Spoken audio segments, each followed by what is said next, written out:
At the beginning of the movie, two tourist couples are shown. Among them was a girl named Heather, who had come with her group to see Australia. But since she had fallen asleep, her group had left her behind. Seeing this as an opportunity, they decided to try a shark cage experience and went to the seashore.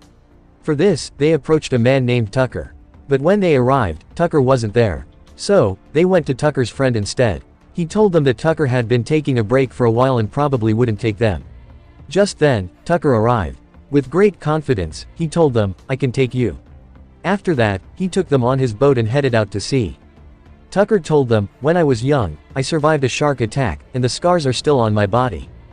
Then he showed them the scars. He said that from that day on, he had a special connection with sharks. Heather asked him, "If that's the case, wouldn't this job be difficult for you?" Because, despite surviving a horrifying shark attack, he still worked among sharks. Hearing this, Tucker replied, "There was no mistake on the shark's part in attacking me." Then Tucker put them both into the cage and lowered them into the water. Immediately, many sharks surrounded them. They enjoyed watching the sharks up close. From this, they realized one thing: if humans don't panic or act afraid, sharks won't attack them. Very happily, they both came out of the water. Then, thanking Tucker, they were about to leave. But at that moment, Tucker showed his true nature. Suddenly, Tucker stabbed Heather's companion with a knife and threw him into the water. Seeing this, Heather screamed in terror, begging for help. But out in the open sea, there was no one to hear her. With a cruel smile, Tucker looked at her. Then, the scene shifts to a girl named Safer, an American surfer. After surfing in the sea, she went to a nearby gas station, where she met a young man whose vehicle wouldn't start and who needed help. Safer had a big camper van, in which she lived. But she wasn't willing to help him, because she was someone who liked to stay away from others. However, after the young man insisted repeatedly, she reluctantly agreed to help him. She gave him a lift in her van. On the way, they talked a lot and became friends. They both loved surfing. They wanted to spend more time together. So, she parked her van outside his house, and they spent time together inside. During this time, Safer's companion removed the pin from her surfboard, tossing it away. That night, the two of them got physically intimate, and the young man developed a strong liking for her. He told Safer, "We should live together." But Safer's nature was different. She didn't want to stay in one place permanently. She didn't even go inside his house. Later, the young man went inside alone to cook food. By the time he came back, Safer had already left in her van. This deeply upset him. Yet, he still kept thinking about her. Safer went straight to the beach for surfing. She then looked for the surfboard pin, but it had been thrown away by her companion. So, she started searching for a pin in a nearby truck. It was Tucker's truck. Tucker came there and gave her a pin. He talked to her and, in the process, learned details about her. He realized she was someone who lived alone and had no one likely to come looking for her. Tucker hunted only such people. But since Safer didn't give him clear answers to many of his questions, he got angry and drove away in his truck. At this time, Safer received a message from her companion: "We should meet again." Safer also wanted to meet him. But, keeping her desire aside, she replied, "We should not meet anymore." That was her biggest mistake. Just then, Tucker grabbed her from behind and knocked her unconscious. Then, he carried her away. After putting her in his vehicle, he drove for a long distance until he reached his boat. He placed her on the boat and went out to sea. The next morning, the young man she had met the previous day came near her vehicle. But Safer was nowhere to be seen. He tried calling her, but her phone was ringing from inside her van. Tucker had planned this well. After tossing away her surfboard, he had left her phone inside her van so that people would believe she had drowned. Meanwhile, Safer regained consciousness. She was tied up in a room below Tucker's boat. A cloth gagged her mouth. Nearby, Heather was also tied to a bed. Horrified, Safer started screaming loudly. But Heather explained that in the middle of the ocean, no one would hear her.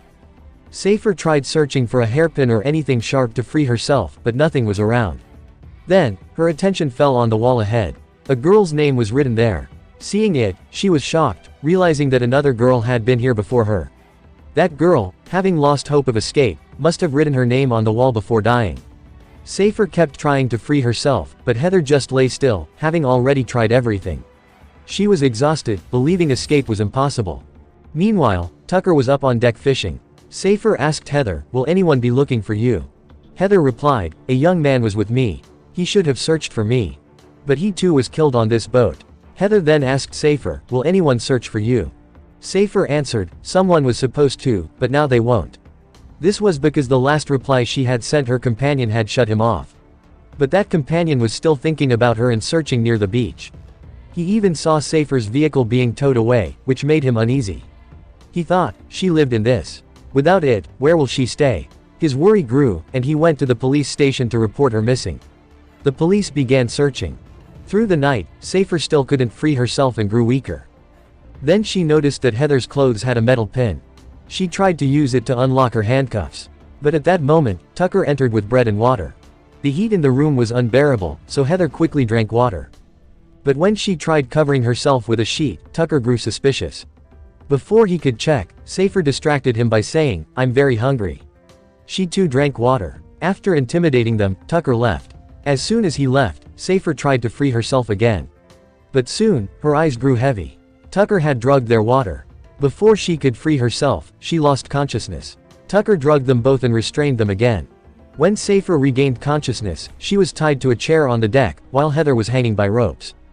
Tucker had set up a camera to record everything. He cut Heather's hair and spoke cruelly to her. God is not above, but below, he told her. He called sharks, God. He said, sharks are innocent, but humans are bad, they kill sharks. Then, with the ropes, he lowered Heather into the water. Seeing Heather's terror, the sharks became furious. They attacked her savagely, tearing her body apart.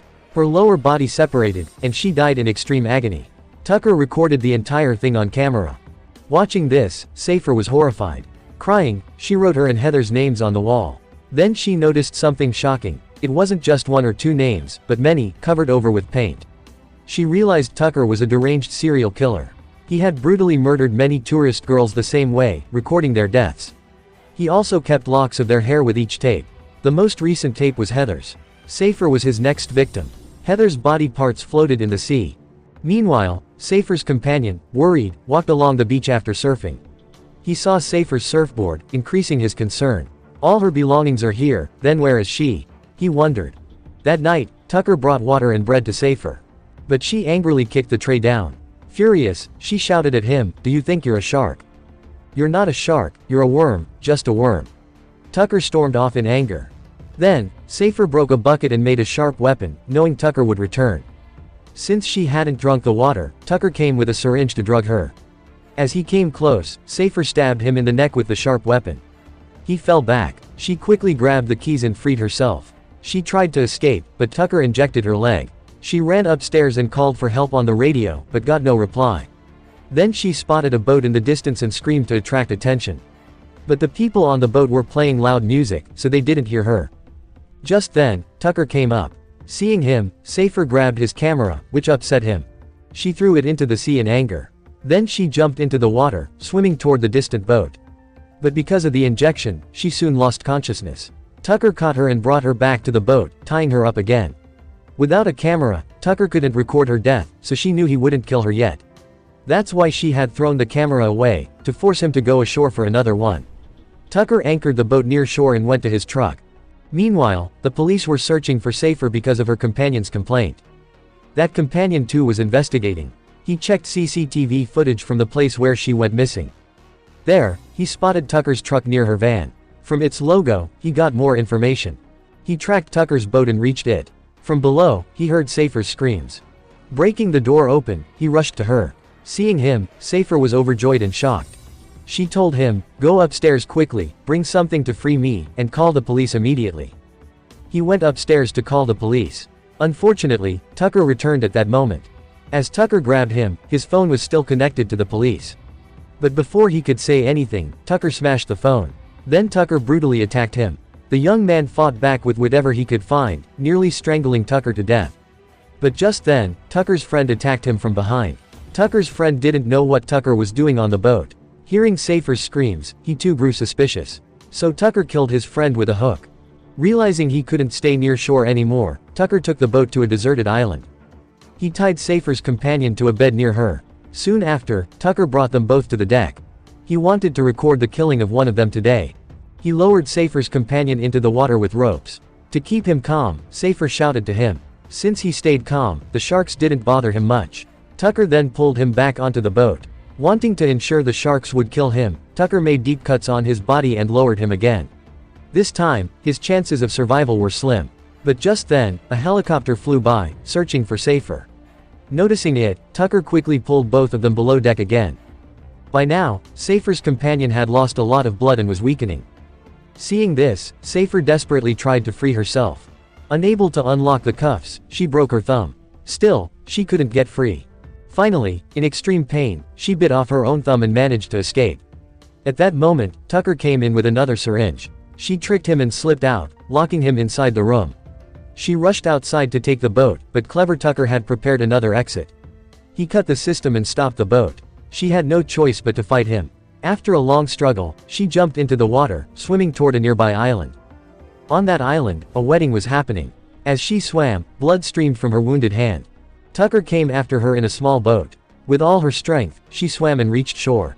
Unfortunately, Tucker caught her there, knocked her unconscious, and brought her back to the boat. He strapped her companion to a chair and hung Safer by straps. A huge great white shark approached her. The other sharks moved away. Seeing this, Tucker was thrilled, because as a child, he had been attacked by a great white shark. Excited, he quickly lowered Safer into the water. But she stayed calm and escaped. Angered, Tucker tried to spear the shark. But accidentally, the spear reached Safer's hands. Using it, she freed herself and swam away. She came face to face with the great white shark, but it didn't harm her, it just swam past. She also noticed the shark had an old wound, meaning it too had survived a human attack.